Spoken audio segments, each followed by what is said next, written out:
Okay, let's talk about fluency. Let's see if we can get maybe maybe a different perspective on what it is to be fluent. If I were to ask you to describe one of your children, for those of you who don't have children, if I were to ask you to describe your best friend or something or someone that you love and you know a lot about, and I'm asking you to describe this person, this place, this thing, I'm asking you to describe it in your first language. So you don't have to worry about anything except how to express what you know about this topic as well as you can. Okay, so take a moment and think about your child, your friend, your company, the company that you work for, a place that you've traveled to, that you fell in love with and that you know a lot about, a recipe that you like to make. Think about something that you know very well and could explain, describe, share verbally with another person.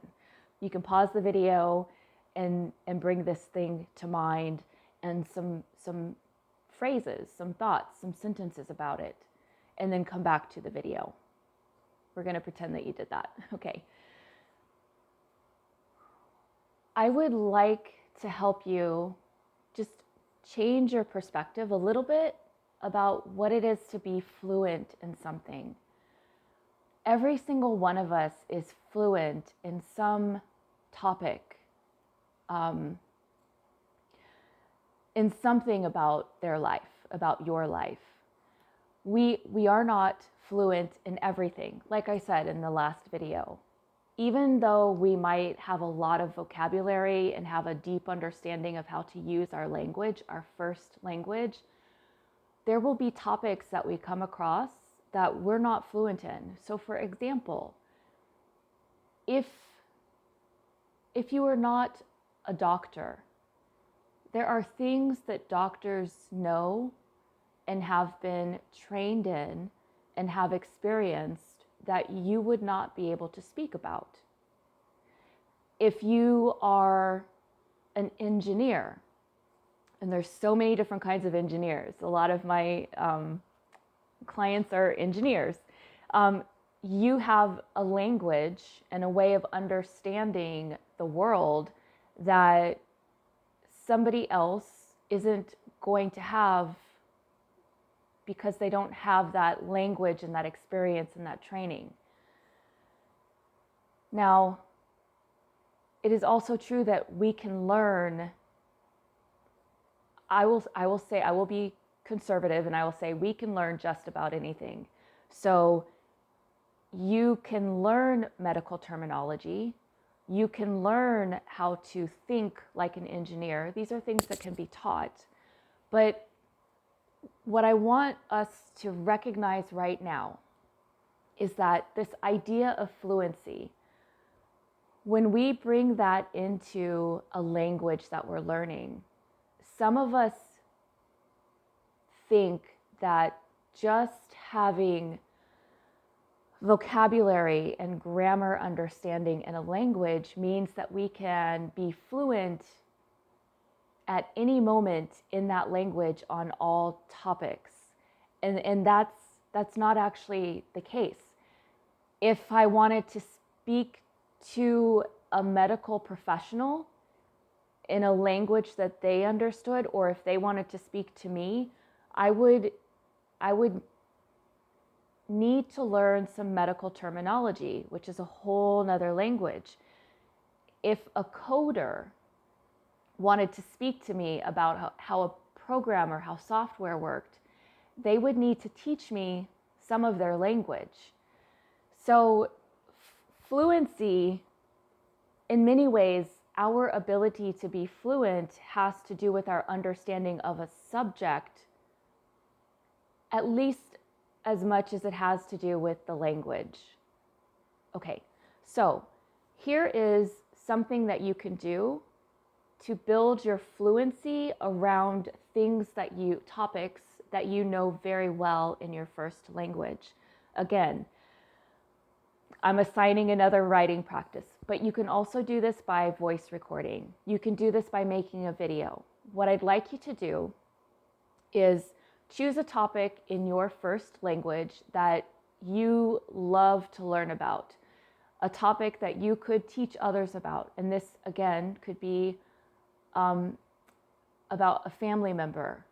It could be about a recipe. It could be about a hobby that you love. It could be about a sports team that you love, or a place that you love to visit or would love to visit in the world. Something that you have some I'm going to say some deep knowledge on, which means that you know a lot about this topic, and you could share this information and educate someone else on this topic, like teach them a few new things about this topic. Choose that topic that you could speak easily about in your own language. And you know what I'm going to ask you to do? I'm going to ask you to write about it, to voice record your thoughts about it, to make a video about it. You don't have to share this with anyone. This is for your own experience and your own development. Take what you know in your first language about this topic and speak about it in English.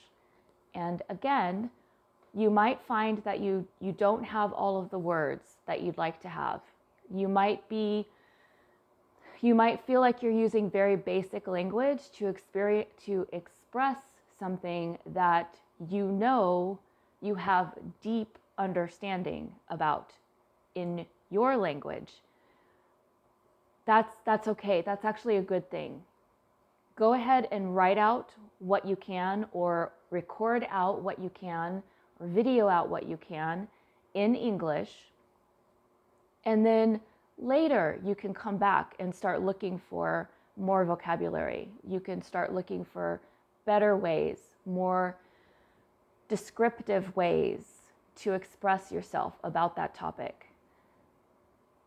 I would like you to do that practice and come back to the comments and share with us what your topic was and what that experience was like for you.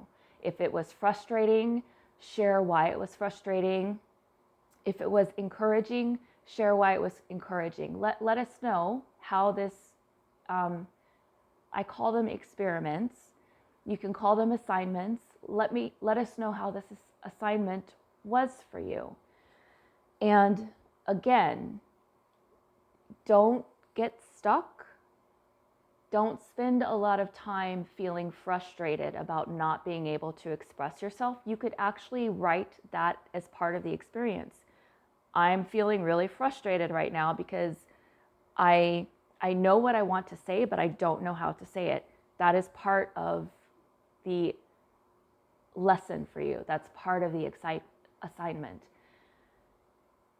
Once you have like the first draft, the first version written or spoken or recorded, then you can go back in and start looking for words that will help you say something or describe something or someone in a way that feels like it's a better match to how you wanted to express or teach or show somebody what the experience of your topic is with your words. Okay, I'm going to sign off. I'm going to say goodbye for now. Thank you so much for watching. And you know what I like to say, be brave and practice.